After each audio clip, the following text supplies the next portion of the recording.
రేవంత్ రెడ్డికి కులగణన అద్భుతంగా చేశానని చెప్తున్నారు, పదే పదే చెప్తున్నారు. నేను మొన్నే చెప్పాను, కులగణన చేయడంతో ఏంటి ప్రయోజనం? బీసీలకు కులగణన జరిగితే ప్రయోజనం ఏమొచ్చింది? ఎంతమంది ఉన్నారో తెలిసింది. ఆల్రెడీ అంతమంది ఉన్నారని చెప్పడమే కదా, ఇంకా కొత్త ఏముంది? ఏమన్నా బీసీల కంటే రెడ్లు ఎక్కువ ఉన్నారని ఏమైనా చెప్తాడా?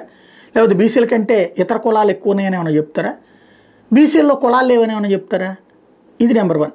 నెంబర్ 2 వచ్చేటప్పటికి ఈ కుల సేకరణ తర్వాత, కుల లెక్కల తర్వాత, ఇప్పుడు మొన్నేమో 300 కాపులు, ఇప్పుడు యాదవులు, అట్లాగే 1 by 1 ఈవెన్ ఇది అంజన్ కుమార్ యాదవ్ లాంటి వాళ్ళు బీసీలకు అన్యాయం చేస్తుంది రెడ్లు అనేటటువంటి స్టేట్మెంట్లు బిగిన్ చేశారు.